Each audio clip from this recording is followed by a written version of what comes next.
Oui.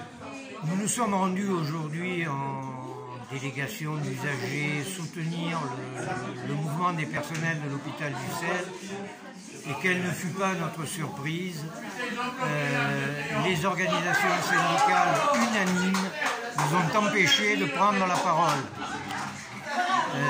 C'est une première, enfin pour moi en tout cas, qui aime un passé de syndicaliste aussi, c'est vraiment une première de voir ça.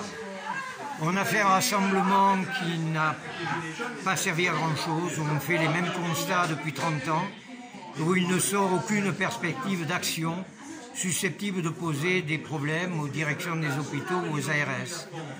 On reste là à expliquer que la situation est critique dans les hôpitaux, qu'on a même atteint dans beaucoup de domaines un point de non-retour, et les seules réponses qu'on a, c'est de faire des constats et de montrer aux directions que les représentants du personnel ont un peu de monde derrière eux.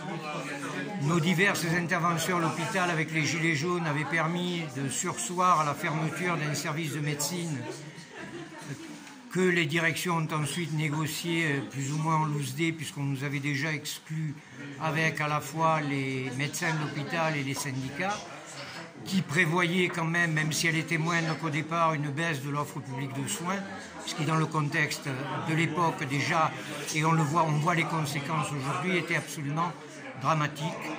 Donc voilà, nous sommes très, très échaudés par le fait que je vous dis, pour moi c'est une première, c'est la première fois que je vois des organisations syndicales qui privent les usagers qui sont au premier chef concernés par le système de santé et qui le payent aujourd'hui cher parce que l'hôpital est tellement débordé que tout est repoussé, que des gens victimes qui on suspecte des cancers ne peuvent pas avoir les examens complémentaires qu'il faudrait et prennent des risques. On joue avec la vie des Français, le gouvernement joue avec la vie des Français et on a une passivité à la fois des personnels hospitaliers mais surtout des usagers qui est très dommageable. Je pense qu'il serait temps qu'on se réunisse tous, qu'on sorte de tous nos corporatismes.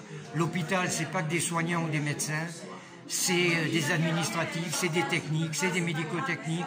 La privatisation de l'hôpital, elle a commencé par eux, par le ménage, par les cuisines, par toutes ces petites mains qui étaient à SH qu'on a virées.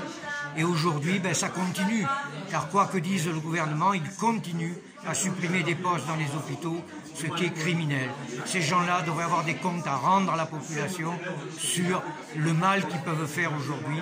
Voilà, je voulais exprimer ça et je répète que j'ai été très choqué par le fait qu'on nous empêche, nous usagers, de prendre la parole. Merci.